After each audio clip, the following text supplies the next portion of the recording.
நண்பர்களுக்கு வணக்கம். இன்னைக்கு எந்த மாதிரியான உருளி அலங்காரம் பார்க்க போகிறோம்னா, நந்தியாவட்டை பூக்களை கொண்டு செய்யப்பட்ட உருளி அலங்காரத்தை தான் நம்ம இப்போ பார்க்க போகிறோம். இந்த டே 2 நாள் 2 அப்படின்றது வந்து பார்த்திங்கன்னா, மார்கழி மாதத்தில் 2ஆம் நாள் இல்லை. நம்ம இந்த வீடியோ ரெக்கார்ட் பண்ணும்போது 18 19 நாள் மார்கழி கடந்துடுச்சு. ஏற்கனவே சொன்ன மாதிரி தான் பனியின் காரணமாக தான் நம்ம வந்து வீடியோ ரெக்கார்ட் பண்ண முடியல. உருளி அலங்காரம் அப்போ வந்து சிறிய லெவலில் தான் பண்ணியிருந்தோம். இப்போ வந்து பார்த்திங்கன்னா கொஞ்சம் வீடியோ வந்து பார்த்திங்கன்னா ரெக்கார்டு பண்ணுறோம். அதிகபட்சம் வந்து பார்த்திங்கன்னா நாங்கள் வந்து நம்ம வீட்டில் இருக்கிற பூக்கள் மற்றும் இலைகளை கொண்டு மட்டும்தான் இந்த உருளியை வந்து அலங்காரம் பண்ணுறோம். கடையிலேருந்து வாங்கிட்டு வந்து பண்ணுறதில்ல.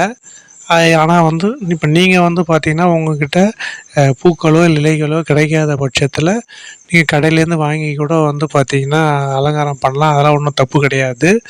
ஆனால் அதை வந்து பார்த்தோம் செய்முறை வந்து பார்த்திங்கன்னா பார்க்க வந்து அழகாக இருக்கணும்.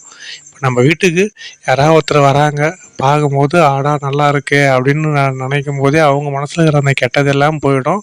நல்ல எண்ணத்தோடு அவங்க வீட்டுக்குள்ளே வருவாங்க. அதுக்கு தான் இந்த மெயினாக வந்து பார்த்திங்கன்னா இந்த உருளியை வந்து நம்ம அலங்கரித்து வைக்கிறோம்.